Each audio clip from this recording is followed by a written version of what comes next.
Bonjour à tous et bienvenue dans cette nouvelle guidance pour la semaine du 27 novembre au 3 décembre. Je vous l'avais promis, cette semaine on change d'oracle, donc je vais utiliser l'oracle viking que je vous ai présenté dans un live. N'hésitez pas à aller voir la rediffusion qui s'affiche en haut de votre écran. On va couper la semaine en trois. La première carte représentera l'épreuve de cette semaine, la deuxième le défi et la troisième la solution. Ragnarok, en première carte, nous indique la fin d'un cycle, quelque chose qui touche à sa fin et qui laisse place à une nouveauté. Peu importe la difficulté à surmonter, nous y arriverons.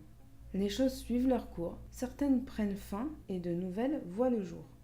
C'est un peu comme le cycle d'une journée avec la nuit. Une phase sombre qui représente ici les difficultés, et le jour, la phase lumineuse qui représente la fin des problèmes et le renouveau. On pourrait également comparer cela au cycle lunaire avec le passage de la pleine lune à la nouvelle lune. Tout est question de renaissance. En deuxième carte, nous avons la pierre de soleil, qui, je le rappelle, est la carte qui représente le défi de la semaine. Et la pierre de soleil nous dit de garder confiance en nous. Même si une situation nous paraît illogique ou incompréhensible, il faut croire en nos possibilités et tenter de trouver une voie de secours. Selon la légende, la pierre de soleil permettrait de trouver la véritable position du soleil, même par temps couvert. Si vous ne voyez pas le bout du chemin, essayez de trouver une autre route. Voyez les choses autrement, quitte à demander de l'aide. La pierre de soleil nous indique qu'il existe bien un chemin qui mène au succès devant nous, même si nous refusons de l'admettre. Il faut examiner toutes les possibilités et voir les choses sous différents angles pour relever ce défi. Cette carte nous donne comme conseil de faire travailler notre imagination et notre intuition. Nous pouvons aller là où nous le souhaitons, si on s'en donne les moyens et si nous y croyons. Et la dernière, Tourissaz, a quand même une rune, je commençais à désespérer. Tourissaz est la rune qui représenterait le marteau de Thor. Elle nous dit que le courage peut être nécessaire pour vaincre notre hésitation devant un choix auquel nous sommes confrontés. C'est aussi une rune qui représente la créativité et la sagesse. Ne vous laissez pas entraîner dans des drames inutiles et ne prenez pas comme excuse l'ignorance d'une situation.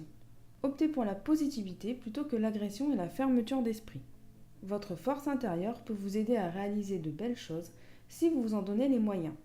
La procrastination est loin d'être le moyen de réaliser ses espérances. Les éléments liés à cette rune sont la terre et le feu, signe qu'il est préférable de vous ancrer et d'éviter tout comportement trop agressif avec votre entourage. Pour conclure, cette semaine, nous allons être dans une phase de renouveau pendant laquelle notre créativité sera présente. Il est important de prendre un temps de réflexion afin de ne pas prendre les mauvaises décisions ainsi que de croire en nos capacités à faire face aux problèmes.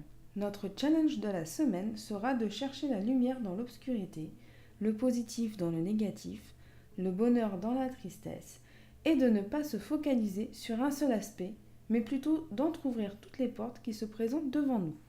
La guidance de la semaine est finie. En complément de cette vidéo, vous pouvez aussi aller voir le taroscope de la semaine, qui est une sorte d'horoscope réalisé avec le tarot de Marseille au lieu des astres. Peut-être que cela vous parlera encore plus puisqu'il est différent en fonction du signe du zodiaque qui vous lie.